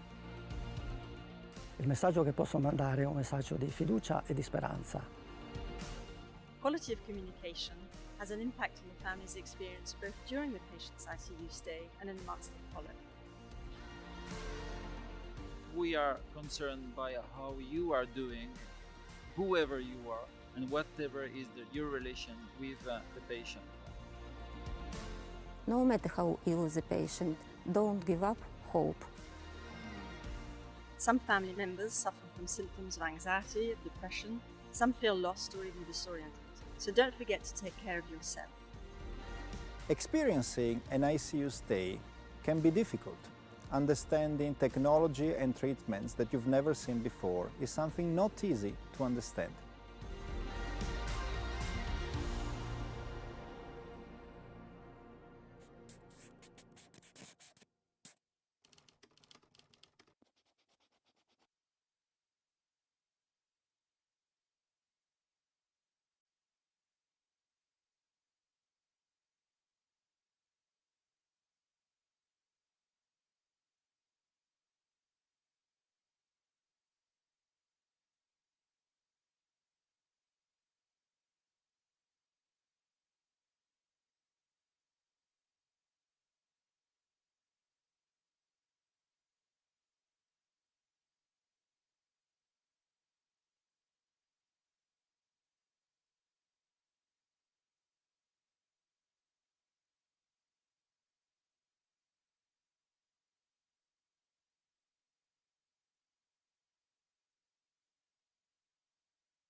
We made significant changes to the European Society of Intensive Care Medicine in the last few months. We made these changes because we realized that we wanted a society that had to be more representative of the membership, of the community, of the diversity of this society. And indeed, we stick to some key values to make these changes: diversity, respect, inclusiveness, vision, excellence. These key values are what is driving our society and the action of this society now. And we think that with these values, we can really achieve what is important for our patients and their families in intensive care, which is excellent clinical care, a good experience in intensive care, and we will do this by fostering research and education for our global intensive care community.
I am an intensivist. I work in one of the hospital environments where there is mostly technology and high-tech treatments. That's how people usually think about intensive care. But intensive care units are mainly about people. The relationship between all these people in the ICU are so important. The dynamics of the team, but more importantly, the relationship that we build with the patient and the family. Sono rimasto particolarmente colpito dal pronto intervento ogni volta che avevo necessità, sia a livello fisico che psicologico. Il personale interveniva sempre con molta affabilità, quindi molto gentilmente. Mi sentivo veramente accudito e protetto in ogni momento della giornata. Quindi da questo punto di vista sono rimasto molto soddisfatto. Venivo inoltre informato su quegli aspetti clinici che avrei dovuto subire da quel momento in poi, quindi mi veniva spiegato nei dettagli cosa avrebbero fatto e come lo avrebbero fatto. Al momento del risveglio non avevo ovviamente le idee molto chiare, stavo vivendo due realtà diverse. Una quella vera in rianimazione, e un'altra che era quella degli incubi, per cui il primo periodo non avevo ancora capito bene quale delle due era vera. Solamente dopo aver parlato ripetutamente con i medici che mi rassicuravano e mi spiegavano appunto questo fenomeno degli incubi, e soprattutto anche dopo aver parlato con mia moglie al telefono, ho capito qual era la vera realtà. Le due realtà erano vissute ambedue dentro il reparto, quindi per me era difficile distinguere. L'ingresso di mia moglie in terapia intensiva è stata una inaspettata e piacevole sorpresa. Non ricordo molto di quel momento, le parole soprattutto, però ricordo benissimo le sensazioni e lo sguardo di mia moglie.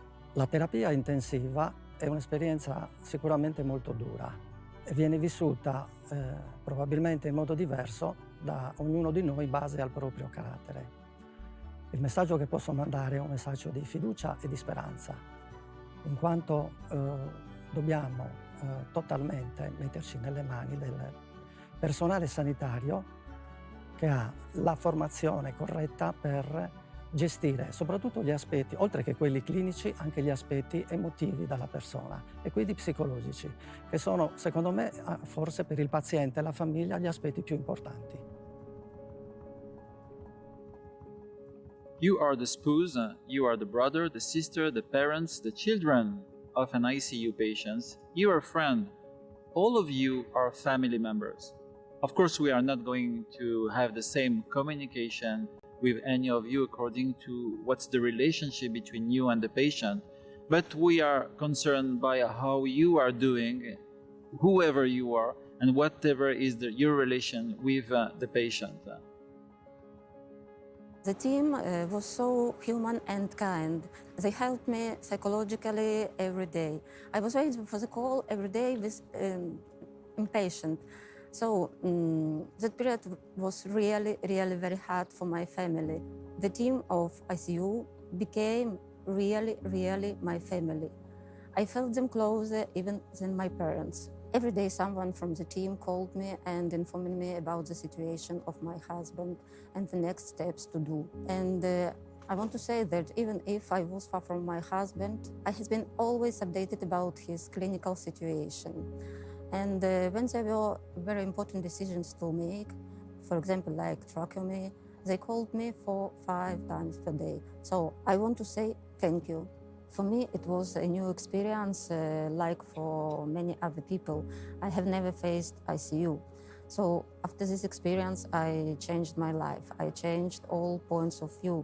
It was a really very hard period, and I was about to lose my husband, but I have never lost hope, and I tried to be strong and rational. I remember my first visit in ICU very well, because it's impossible to forget.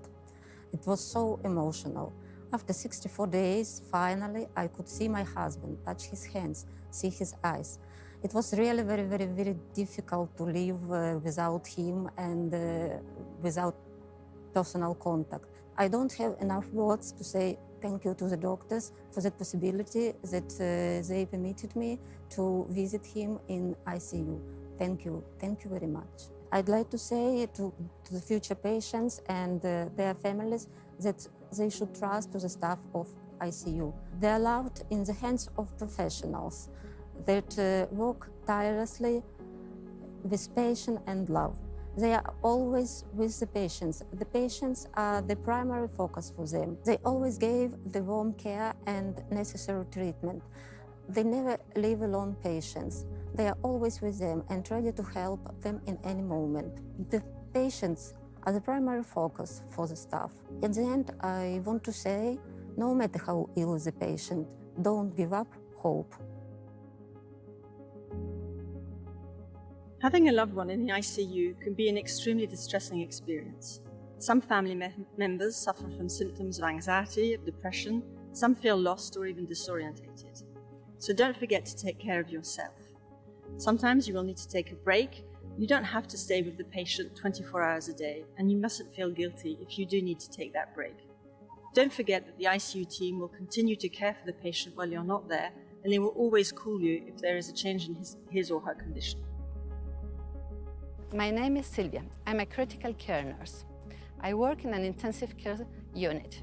My work is to assist the doctor and to help them to prepare the patient to get all the medicines and the treatments they need in the ICU. When the family first enters in the intensive care unit, I will receive them and welcome them and present them the room and the patient and explain the condition of the relative. I will be there to receive also their emotions, how they are feeling about it, and explain them what the patient is feeling at the moment, what we are going to give them for treatment. We will be there in any case to help them to go through these days in the intensive care unit and to perceive and communicate with the patient. We will be there to help him and assist him to the toilet, to the feeding, and to do anything that the patient will not be able to do. But moreover, we also will be there to see how is he feeling, if it's uncomfortable, if it's in pain, to learn to communicate with him all over the stay with all the equipment he will have. We will explain them the things that will happen to him and to his family, and to interact between the doctors and the patient. The main role of a physiotherapist is the rehabilitation of the patient. With the term rehabilitation, we mean restore the previous situation that the patient had before his or her injury, his or her trauma. And so the patient could have again his or her previously autonomy in the best way it could be possible. A physiotherapist could work inside the intensive care unit, so it is a member of ICU team for all his or her working time, while in other countries the physiotherapist comes to ICU just only for the rehabilitation moment. Hello, my name is Stefan Schaller. I'm an anesthesiologist and intensivist. As a medical doctor at the ICU, I'm part of the healthcare team taking care for patients. My role is to coordinate the healthcare team to do the diagnosis and the treatment of the patient. To you, as a family members, I have to explain what is going on with your family member in the ICU. I explain to you what we are doing for diagnosis. I tell you the options for treatment and how to treat the patient. Very often, we have to discuss what are the wishes of your relatives, although he's not responsive. Therefore, we discuss together with you what is the best care we could provide for your relative. In the beginning of your ICU treatment, very commonly you are unresponsive. You will be examined by me or a colleague every day. We will make the diagnosis plan and the treatment plan. Later on, when you're waking up again, we are starting to talk with you about the treatment plan as well. While you are unresponsive, we try to discuss the care with your family, or we look at any documentation you provided, how the care should be provided for you.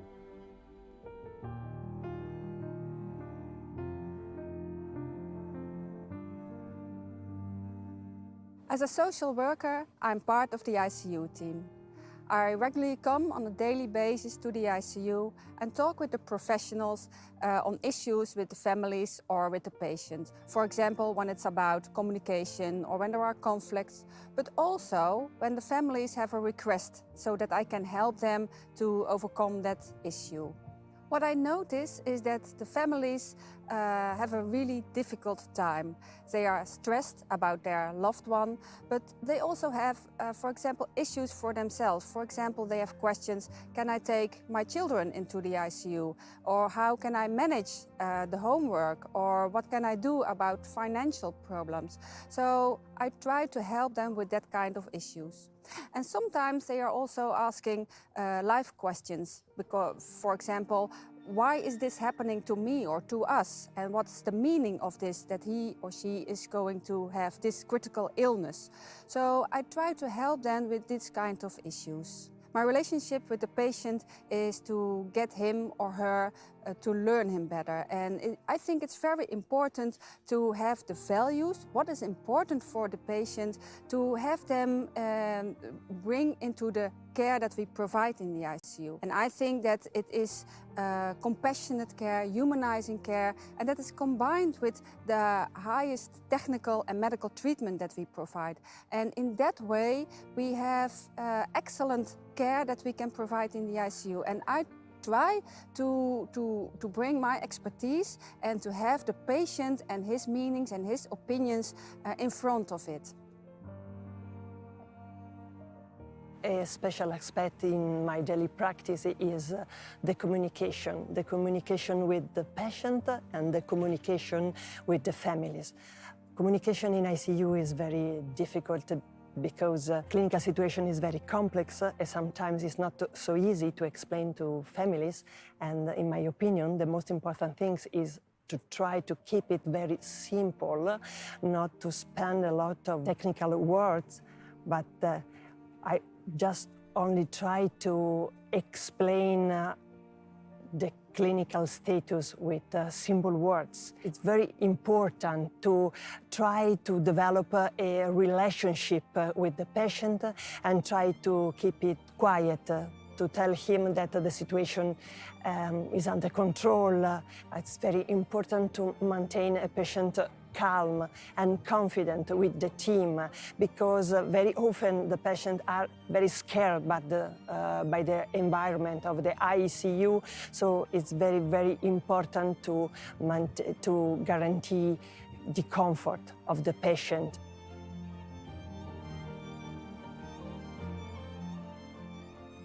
We work together as a single team with patients and families, and that's crucial for the recovery of our ICU patients.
Good morning.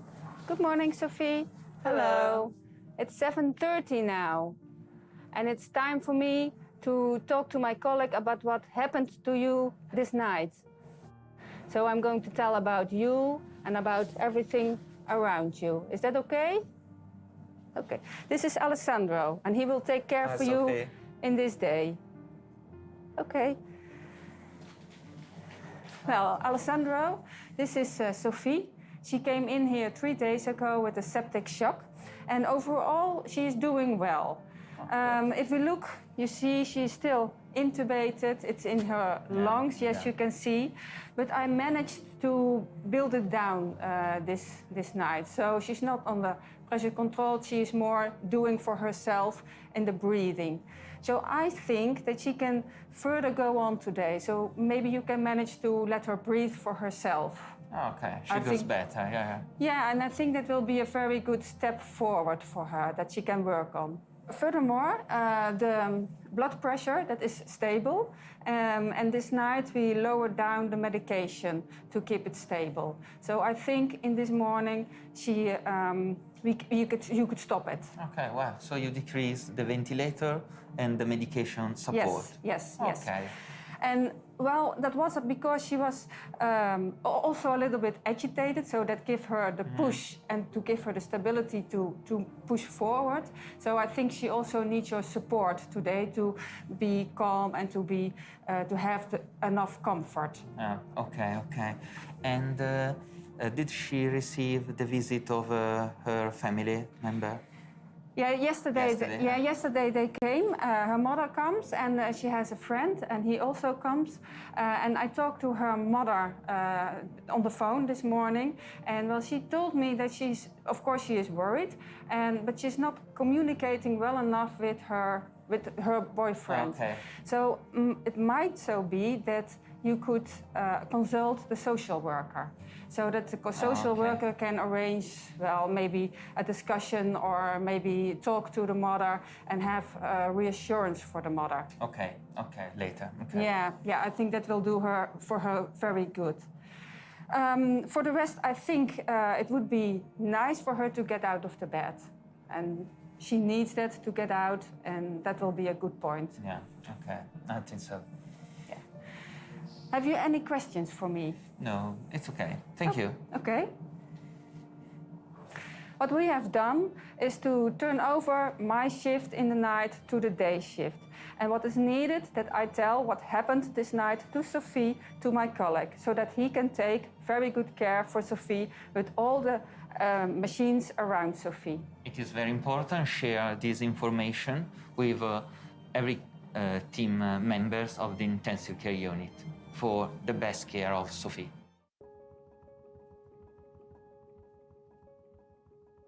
Good morning, Sophie. Hello. How are you? Well, now we'll do the round all together, in which we discuss your improvement and the goals for today. Okay? All right. Good morning. So, Massimiliano, what can you tell me about Sophie?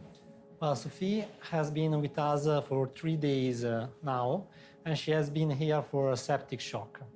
I think her condition is generally improving. Her drug levels are going down, and also her organ function is improving. How about the kidney? The kidney are also going better, and she is able to have a good urinary output on herself.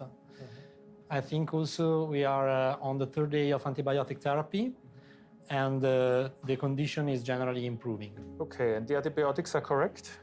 Yes, we have identified one bacterium on the blood, and the antibiotic therapy is targeted on that. Oh, perfect. Alessandro, anything from your side? Well, during the night with a very, very light sedation, she slept well. She's comfortable. Now, no pain, actually, and a good bowel partner now. Okay, perfect. So I would say we try to switch off the medication today. Completely? Okay. Yeah. And then also later today, we will try if we can get her off the breathing machine and put the tube out. And before that, perhaps, Victoria, can we try to sit her at the edge of the bed? Yes, I think we can try. Yesterday she was able to move arms and legs by herself, so why not? Okay. It will be a little bit tough for you, but I think it's important. So the physiotherapy will help you to sit at the edge of the bed, and then we will see, yeah? And later on, we will try to get the tube out as well. We have no nutrition yet, but I think that's fine since we are improving anyway, and then perhaps we can try after the tube is out to start with normal food. I read something about family issues.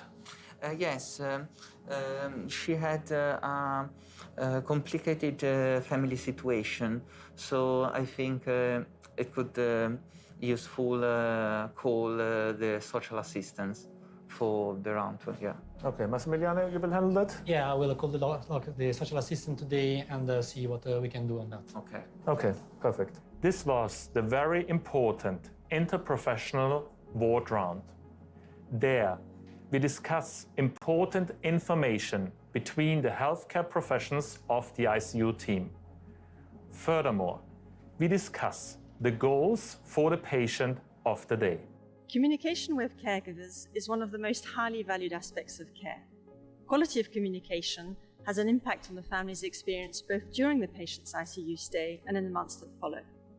Research has shown that families get frustrated or confused when clinicians use medical terminology or abbreviation without explaining them. Also, they get confused when they receive information from too many different clinicians. So don't hesitate as a family member to ask questions, to ask the nurse or the doctor to repeat the information, and more generally, don't hesitate to ask for a meeting with the ICU team.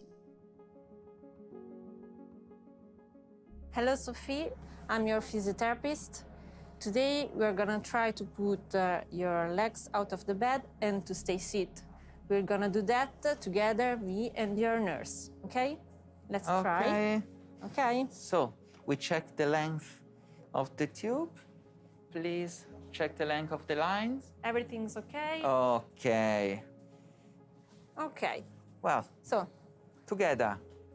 We can start. Come here with your legs. Okay. Oh, good. Sounds good. Okay. Okay. How are you, Sophie? Is it comfortable for you? Okay. Let's breathe normally. Perfect. Okay. Pain? Okay. Small breath? Okay. This step is very important for the weaning of the tube, okay? Okay. This collaboration between the nurse and the physiotherapist is a key feature for the best outcomes of the patient. And together, we get off of the bed and sit Sofia on the bed. Hi, Alessandro. How was your shift? Hi. Hello, Elie. Well, Sophie, all right. She's awake today. Yeah, she is. Well, morning shift was very good.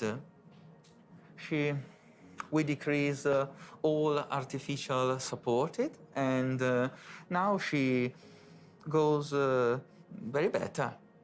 The goal is to remove the tube, so stop the ventilation by this evening. Oh, nice. Yeah. Were you able to add a physiotherapy session? Yes, this morning we put the leg outside the bed and she was good. Okay. Is it? Perfect. So, Sophie, I am going to take care of you for the next few hours and we are going to remove the tube. Are you happy? So you are going to be able to speak again and we can hear your voice again. Okay. Perfect. So, see you tomorrow. See you. You're free to go, Alessandro. Bye. Bye. Sophia, we are going to take the tube out now. Just breathe normally. It can be a little bit uncomfortable when I do the suctioning. Just breathe normally. Breathe normally. Okay, ready? Ready? on 3. 1, 2, 3. Perfect. Breathe normally. Everything fine? Perfect. Yes. So, Massimiliano, what can you tell me about Sophie? Lady Sophie, she was extubated today because her condition has been improved in the last 2 days. Her septic shock is completely resolved, and she is not anymore on most of the effective drugs, so she's been improving in the last days. So there's no organ insufficiency, so all organs are working normal, we have no organ support. Yeah, exactly. Okay. Cardiac function is completely restored, and also the kidney function is going well. Okay, perfect. Did she started eating already? Yes, she started eating today, and also she has been mobilized out of bed in a chair. Okay, perfect. Looks good. So she can be discharged tomorrow, right? Yeah, the program is that one. If everything is like this tomorrow, she will be discharged in the ward. Okay, okay. Good, perfect. Thanks. In the afternoon, we do a handover from the day shift to the night shift. Important information will be exchanged so that I can take care for the patients during the night. In our ICUs, you will see the interprofessional team. You will see doctors, nurses, health nurses, physiotherapists, you will see social workers, and many people working in the ICU from other specialties, like the consultants, or sometimes you can see people who are helping ICU patients for different things. We are an interprofessional team. The teamwork is important because any outcome in the ICU is the result of how we work together and how we are structured and able to deliver the best critical care for our patients. Hi Silvia, how are you? Fine, thank you. How are you? Fine, thanks. And she is Sophia. Do you remember Sophia? Yes, from yesterday. Sophia, she is Silvia. She's the nurse who is going to take care of you for tonight. Hi. You could see she is really improving. We were able to stop her medications, inotropes vasopressor. We were able this morning to reduce ventilatory support, and then this afternoon to stop ventilatory support and remove the tube. And she is also able to swallow. We try with water and then with food. So we were able to remove her nasogastric tube. So she is really, I think, feeling better. Yes. So tonight, it seems to be a quiet night. You will be able to have some rest. I will put the lights a little bit off and the sounds, the less sound of possible, so you can have some rest. And tomorrow you will be able perhaps to go out from the intensive care unit. Okay, if ever you need something, you call me, I will be there. Okay, thank you very much. Perfect, I leave you in really good hands. See you tomorrow. See you tomorrow, bye. Bye. During clinical rounds, we assess whether patients have symptoms that we need to control. We usually do that with doctors and nurses, as well as all the professionals during clinical rounds. We are very much paying attention to whether patients are painful. We not only assess pain intensity and pain distress, but also response to pain therapy as to be sure that pain is controlled. Other symptoms like distress, anxiety, hunger, and thirst are also symptoms to which we pay attention, and we are making our best to control these symptoms several times a day.